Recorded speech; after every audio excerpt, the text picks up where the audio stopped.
Un photon peut parfaitement sortir des trous noirs. Si un trou noir possède un axe de symétrie, les photons peuvent s'échapper de ce trou noir le long de cet axe. Voici pourquoi. Le photon selon le modèle standard. Selon le modèle standard, le photon a les propriétés suivantes. Le photon a une masse nulle. La vitesse du photon dans le vide est c égale à une constante. Le photon a une énergie proportionnelle à sa fréquence, E égale à h nu. Nu c'est la fréquence, h c'est la constante de Planck. On relève deux contradictions. Si on fait appel à l'équivalence entre l'énergie et la masse, E égale à mc2, on obtient une masse non nulle pour le photon, ce qui conduit à la première contradiction, puisque la masse du photon est définie comme nulle. La masse nulle est introduite pour expliquer sa vitesse constante. D'ailleurs, c'est illogique. La vitesse constante aurait dû donner une masse inerte infinie. Et c'est la deuxième contradiction. La levée de ces contradictions. En réalité, il n'y a aucune preuve que la masse du photon soit nulle. En modélisant la masse comme vectorielle, on a le photon a une masse infinie dans le sens de son déplacement. Le photon a une masse finie, zhong, qui veut dire neutre, dans le plan perpendiculaire au sens de son déplacement.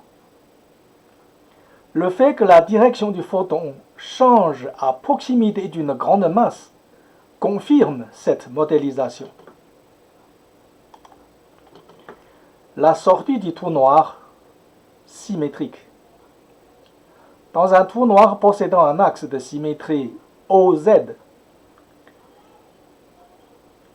si un photon se déplace dans l'axe OZ, alors la force d'attraction subie par ce photon est nulle, grâce à la symétrie. Comme la vitesse du photon est constante, ce photon va rester dans l'axe OZ. Tant que le photon reste dans cet axe OZ, il finira par sortir du trou noir.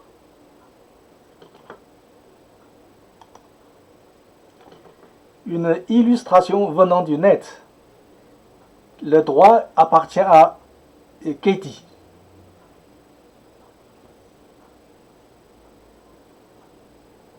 Vous voyez dans cette image, le trou noir a une rotation. Et le jet qu'on voit, là, tout blanc, on va dire que ça peut représenter l'axe de symétrie.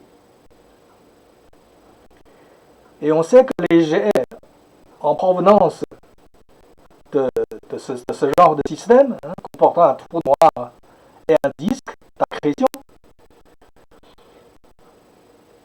ce jet vers le haut et vers le bas, c'est extrêmement puissant.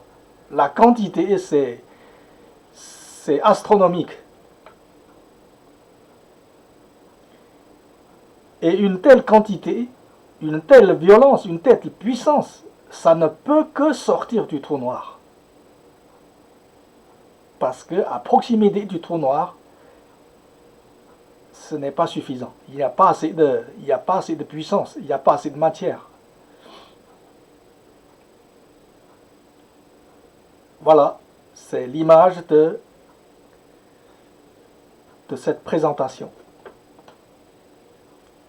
Qu'un photon peut parfaitement sortir du trou noir. Et ce ne sont pas des photons qui sont issus des matières autour du trou noir, mais bien de l'intérieur du trou noir. Je précise bien. Alors les liens utiles pour plus de détails, https nonstandardmodel.org. http jacques.don.free.fr